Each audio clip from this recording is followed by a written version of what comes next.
வழியில் தான் வந்து போக போகிறோம். இப்போ வழியில் ஆடெல்லாம் வேறு நிற்கி, நம்ம கொஞ்சம் பார்த்து சேஃபாக மெதுவாக ஸ்லோ பண்ணிப்போம். பின்னாடி வர வண்டியும் அண்ணன் பார்த்து வாங்க. ஏன்னா ஆடு மாடும் ஒரு உயிரினம் தான், உங்களுக்கும் தெரியும், நான் சொல்லணுன்னு அவசியம் இல்லை. டிரைவர் அண்ணனுக்கெல்லாம் நல்லாவே தெரியும். சரி, ஓகே மக்களே, இதுதான் பார்த்தீங்கன்னா புதுக்கோட்டை மெடிக்கல் காலேஜு. மெடிக்கல் காலேஜுக்கு சொந்தமான கட்டிடங்கள் இதெல்லாம். மெடிக்கல் காலேஜுக்கான மெயின் என்ட்ரன்ஸ் வந்து இந்த பக்கம் இருக்குங்க. பாருங்கள், போர்டு வச்சுருக்காங்க, மருத்துவ கல்லூரி அப்படின்னு போர்டு வச்சுருக்காங்க. ஸோ பேரிகார்டு இருக்குது. இதுதான் வந்து மெடிக்கல் காலேஜோட என்ட்ரன்ஸு. ஆப்போசிட்டில் ராலி வேறு வருது. ஸோ இதுதான் வந்து மெடிக்கல் காலேஜு. நான் லாரி வர்றதுனால பார்த்தீங்கன்னா உங்களுக்கு வந்து மெடிக்கல் காலேஜை காமிக்க முடியல ஃபுல்லாக. அந்த பக்கம் ஃபுல்லாக ஆம்புலன்ஸ் நிப்பாட்டி கிடக்கு. மெடிக்கல் காலேஜோட ஆம்புலன்ஸஸ் தான் இதெல்லாம். நம்ம இப்போ பார்த்தீங்கன்னா இந்த ரோடு ரொம்ப டிராஃபிக் ரொம்ப கம்மியாக தாங்க இருக்கும். ஏன்னா இது புதுக்கோட்டையோட பைபாஸு. மதுரை வழியாக புதுக்கோட்டைக்குள்ளே என்ட்ராகாமல் இந்த பக்கம் வந்துடலாம். அதேமாரி திருச்சி இந்த பக்கம் போகிற, திருச்சி சென்னை போகிற பஸ்ஸெல்லாம் போகிற வண்டிங்கெல்லாம் பார்த்திங்கன்னா புதுக்கோட்டை டவுனுக்குள்ளே போகாமல் இந்த ரூட்டை எடுத்து ஈஸியாக இந்த பக்கம் கந்தரக்கோட்டை, கரம்பக்குடி, தஞ்சாவூர் போகக்கூடியவங்களாம் இந்த வழியில் போயிடுவாங்க. இது சேஃபான ஒரு ரோடு தான். இந்த ரோடு பார்த்திங்கன்னா ரொம்ப மோசமாக தான் கடந்துச்சு. இப்போ ரீசெண்டாக தான் பார்த்திங்கன்னா இந்த ரோடு வந்து போட்டிருக்காங்க. ரெண்டு பக்கமும் அழகாக இருக்குது. ஆனால் பார்க்க காடு மாதிரி தான் இருக்குது, பயமாக தான் இருக்குது. நைட் டைம்லலாம் இந்த ரோட்டில் வரும்போது கொஞ்சம் அல்லு வாங்கும். ஏன்னா காடு மாதிரி இருக்கிறதுனால கொஞ்சம் பயமாக தான் இருக்கும் எல்லாருக்குமே. ஒரு 2-3 பேராக போனாங்கன்னா பிரச்சனை இல்லை, ஒத்தையில் வர்றவங்களுக்கு கொஞ்சம் பயமாக தான் இருக்கும்.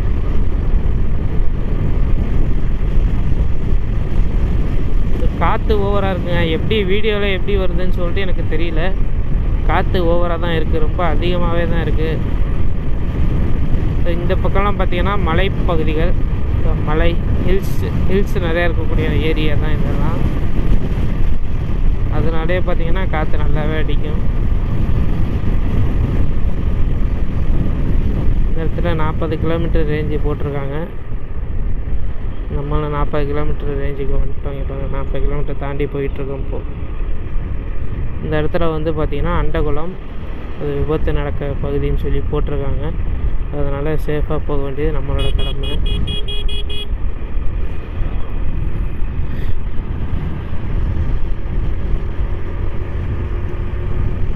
இந்த பகுதியெல்லாம் விவசாயம் இல்லை, ஃபுல்லாக தரிசு நிலமாக தான் இப்போதைக்கு இந்த பக்கம் ஃபுல்லாக இருக்குது. பார்த்திங்கன்னாவே தெரியும். ஒரு சில இடத்துல ஆர்எஸ்பதி போட்டிருக்காங்க, பட் தரிசு நிலமாக தான் இருக்குது. ஏன் அப்படின்னா இது வந்து முழுக்க செம்மண் ஏரியா மாரி தெரியுது. செம்மண், இந்த பாறைகள் இதெல்லாம் இருக்கக்கூடிய ஏரியா. இந்த Kumaran agency, rider sales and service. So அது மாதிரி வந்து நம்மளுக்கு இந்த ஏரியா பார்த்திங்கன்னா நிறைய பாறைகள்,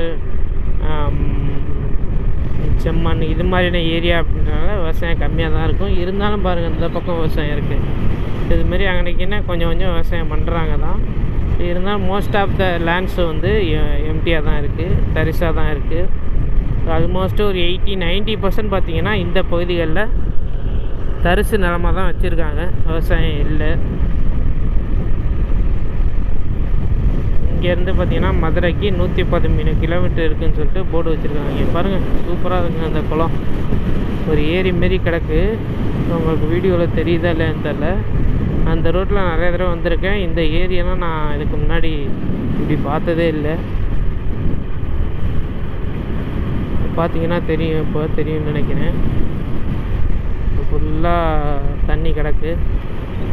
இந்த பக்கம் இன்னொரு கால்வாய் மாரி போகும். ஸோ அது எப்படி இருக்குன்னு காமிக்கிறேன் கொஞ்ச நேரத்தில். இங்கே பாருங்கள், இங்கேயும் வந்து தண்ணி கிடக்கு பாருங்கள், ஆக்குப்பையில் இருக்குது.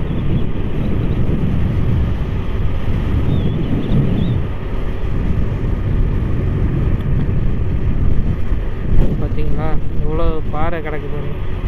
இதுமாரி பாறையாக இருந்தால் விவசாயம் பண்ணுறது கண்டிப்பாக கஷ்டம்தான்.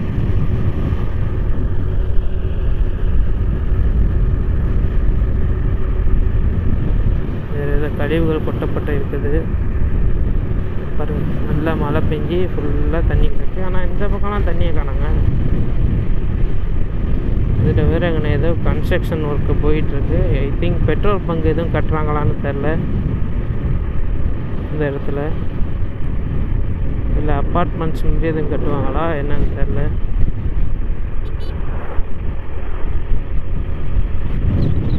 தண்ணி கிடக்கு. இனிமேல் கொஞ்சம் பழைய ரோடுங்க. இது வரைக்கும் நம்ம வந்து புது ரோடு பார்த்தாவே தெரியும். இதுக்கப்புறம் பழைய ரோடு தான். இந்த ரோடு பார்த்திங்கன்னா நம்மளுக்கு திருச்சி பைபாஸ், திருச்சி டு மதுரை பைபாஸில் போயிட்டு கனெக்ட் ஆகும்.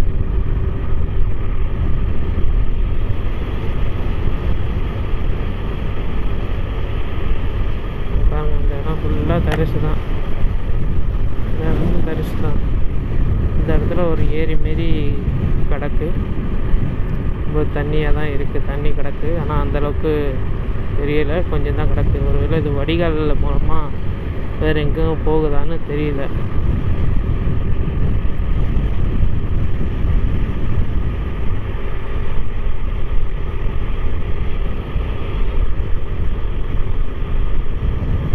இந்த பக்கம் ஃபுல்லாக மலைப்பிரதேசம் அப்படின்றனா, மலைப்பிரதேசம்னா அந்தளவுக்கு நீங்கள் நினச்சிடாதீங்க. மலை இருக்கக்கூடிய பகுதிகள். தஞ்சாவூர் பக்கம்லாம் இப்போ மலை அந்தளவுக்கு இல்லை.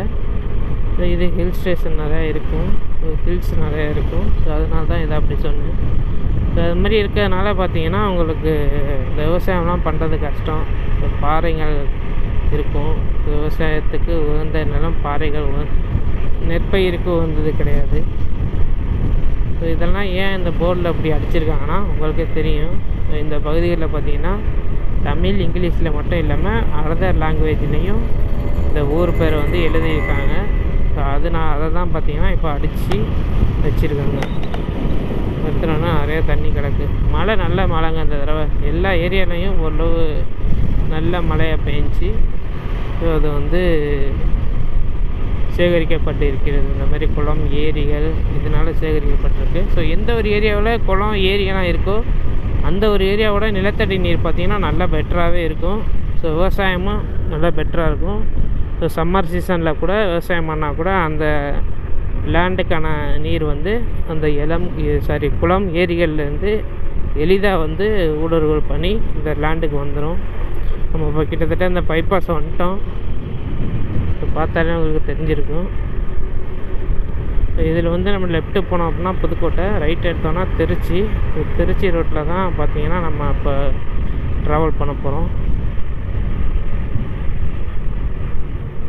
இண்டிகேட்டரையும் போட்டு போவோம். அதில் போனால் நத்தம் பண்ணை வழியாக நம்ம போகலாம். அந்த 2 நாளையுமே திருச்சி ரோட்டில் தான் போகிறாங்க. அதனால் நம்ம எளிதாகவே போகலாம், கடக்கலாம்.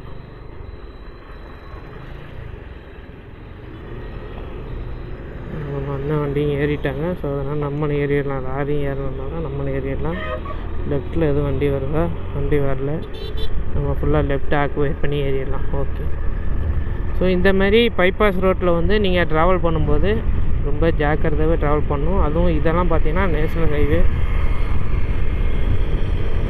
தேசிய நெடுஞ்சாலை அப்படின்னு வரும்போது உங்களுக்கு கொஞ்சம் டிராஃபிக் ரொம்ப ஓவராக இருக்கும். பார்த்து போக வேண்டியது உங்களோட கடமை.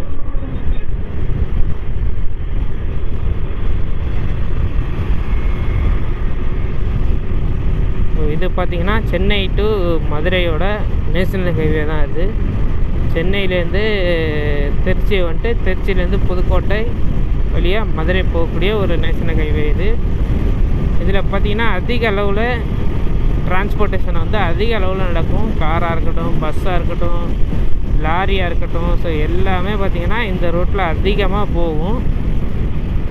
ஸோ நான் நிறைய தடவை இந்த ரோட்டில் ட்ராவல் பண்ணியிருக்கேன். நல்ல ஒரு எக்ஸ்பீரியன்ஸ் தான் இது. ஸோ நான் அதிகமாக ட்ராவல் பண்ண ஒரு நேஷனல் ஹைவேனா அது இந்த நேஷனல் ஹைவே தான். திருச்சி இங்கேருந்து பார்த்தீங்கன்னா கரெக்டாக 43 கிலோமீட்ரு மைல் கல்லில் மென்ஷன் பண்ணியிருக்காங்க. ஸோ டெல்டா சொந்தங்கள் யாருனாச்சும் நம்ம வீடியோ வந்து சப்ஸ்கிரைப் பண்ணாமல் நம்ம சேனலை பார்த்துட்ருக்கீங்கன்னா ஃபர்ஸ்ட் ஆஃப் ஆல் வந்து சப்ஸ்கிரைப் பண்ணிடுங்க. ஸோ சப்ஸ்கிரைப் பண்ணிங்க அப்படின்னா அது எனக்கு ஒரு மோட்டிவ்.